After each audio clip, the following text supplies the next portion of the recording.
parents or our own parents saying that the best jobs are still in, fields which are very well defined.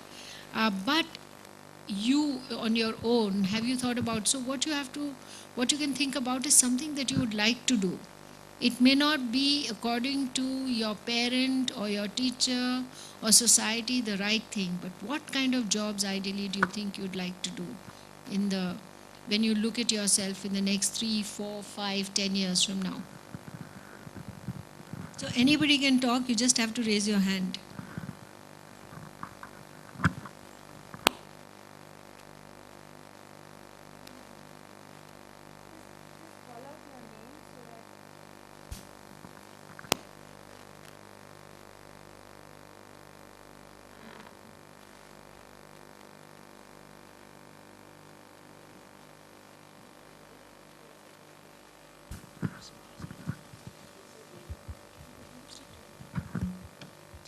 Okay, well, I think, yeah, I'm Anuya. I'm studying in the 10th grade in this school. And as the question says, what I feel the job opportunities in the future, well, there'll be a variety of jobs. Like now, presently, like she said, well-defined jobs, like maybe an engineer or a doctor or so, say medicine. I think we'll go beyond those barriers, and I think people will broaden their horizons and maybe think that there are more professions than just medicine or engineers or I don't know some the ones which exist right now. So yeah, I mean, for me personally, I mean, are you asking me where do I see myself 10 years from now? Well, I see myself as a successful filmmaker. I want to do that. So yeah, it's a different thing that my mom and dad don't agree to it. But yeah, I mean, kids now they themselves they're going beyond just a doctor or an engineer. I mean, there is more there. I mean, 5 years before, previously or 10 years, we wouldn't even have heard. I don't know. Heard meaning we wouldn't even have been thinking about becoming a marine biologist or whatever. We were like, what is that? I mean, is that even a thing? So now people are actually thinking of new stuff because they're aware of it and there's more opportunity. So I feel, yeah, there'll be more to broaden their horizon.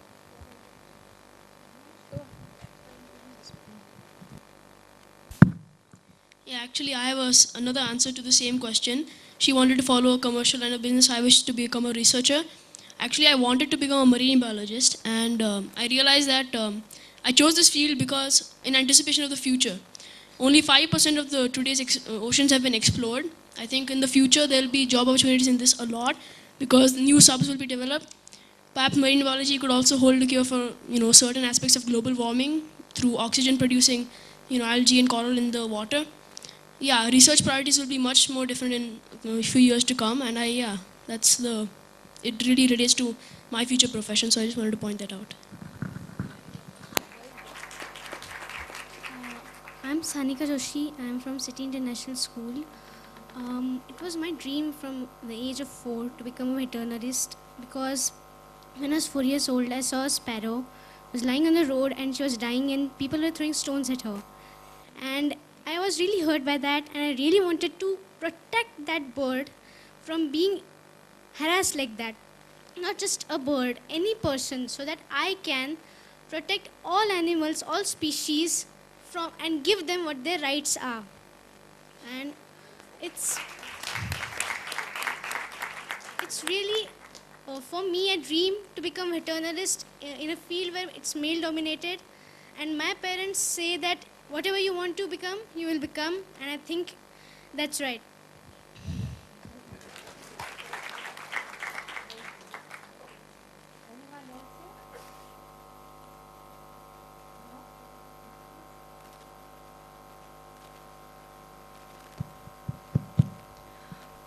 Yeah, it's about what Dr. Ganesh Natarajan said a few minutes earlier about, you know, hopefully in the future we'll see a day when someone says they want to become a plumber, it won't be considered any less respectable than a doctor or an engineer or something like that.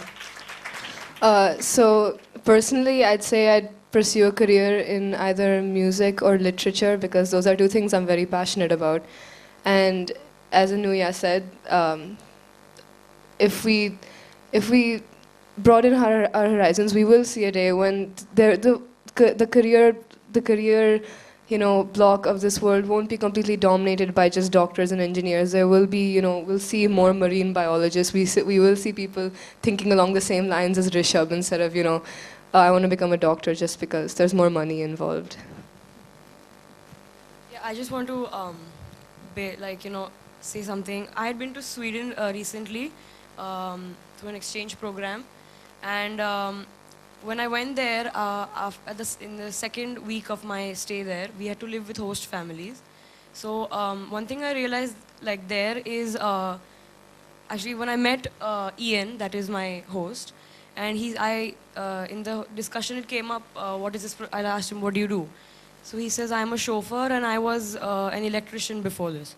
So I was like, great, I'm going into a small house, living in a small room, maybe, crouched up and not enough place for my luggage and all of that. And then he drives me to his house and it's like this mansion, okay? And I'm like, wait, I thought you were an electrician, right? Before you told me that. And then he's like, yeah, I know so. So I was like, okay. So basically what I'm trying to say is in Sweden, every profession has its, no one is considered poor just because you're an electrician. So what? I mean, there's a lot of importance given to every job. Every laborer is important, no matter what he does. And I'm sure even Lakshmidi told us when she was interacting with a cab driver, yeah? She was interacting with a cab driver and he had an amazing intellect and he was talking about all kinds of stuff and she asks him, why aren't you a professor and all of that. So I'm sure she can share with us sometime later. So.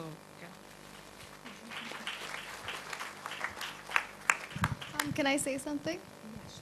My name is Ishani and I'm a student of 11th grade. And I've been to Sweden too the year before she has.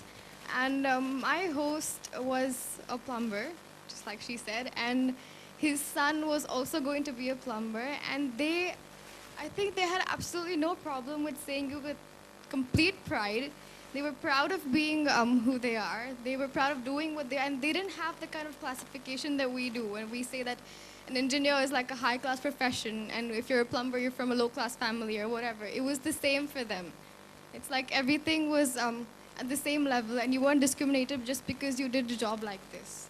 And I think that's something that we need to see in India, where we get a breakthrough from the classical, medical, and engineering sort of a division, and we can not have any more low-class and high-class discrimination, and we have the same kind of profession, and we give the same kind of respect to each person, regardless of what they do for a living.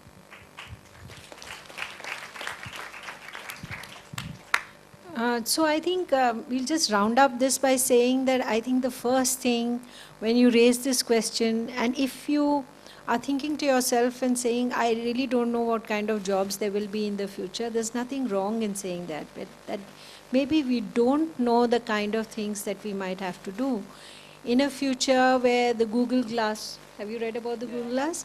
So after that, if we use thin air to sort of type and we use thin air to look at everything, it might happen. So if we don't know what kind of jobs will exist, that's fine. But the fact remains that will we be getting into jobs which we have an aptitude for? That is something also we should think about. The CBSE, has SGAI. I don't know how many of the students here take it, but it is important to know your own strengths, your areas of interest, and to be able to ultimately work in that area, because that will give you more satisfaction. And if you are content, you are satisfied, you are happy, then your needs are then limited. And so, since they are limited, you don't really look at success in terms of wealth or in terms of fame, because you are very happy in what you're doing. So the first thing then to know is that what are your strengths? What are the areas that interest you? What is the aptitude that you have? Because all of us are a product of our DNA, genotype and phenotype. Have you read about it in Heredity and Environment? So the kind of environment that we grow up in definitely has a role to play in developing our strengths, but we also have certain inherent strengths.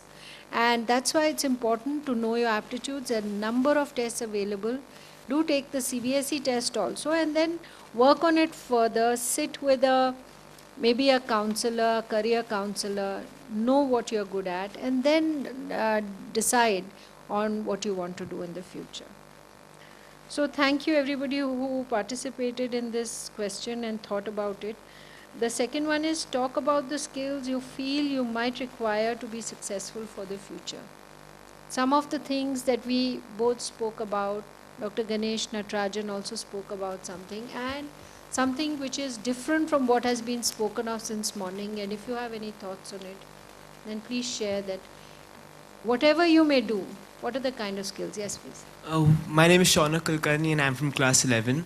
And what I feel the skills which are not only necessary in the future, even today, is interaction with people, because today the world is getting closer and closer, it's getting smaller and smaller. You are meeting new people every day, you're talking to new people every day.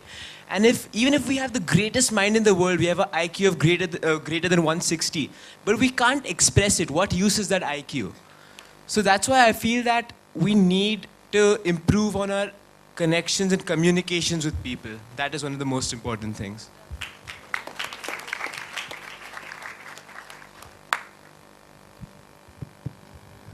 Yeah, I totally agree with Shaunak on that point. Also, I think with the growth of social media such as Facebook and Twitter, people have gotten less comfortable talking to each other face to face. So I think this becomes even more essential. And things like people skills, time management is a huge one. How well you are able to plan your time, how much time you are giving to what things, how you are able to prioritize some things over others. Things like handling pressure. I am a huge believer that how successful you will be is directly proportionate to how much pressure you can handle willingly. So being able to handle a lot of pressure is extremely important. It's what distinguishes, the greats from the goods and the goods from the okays in any profession. Things like that are extremely important.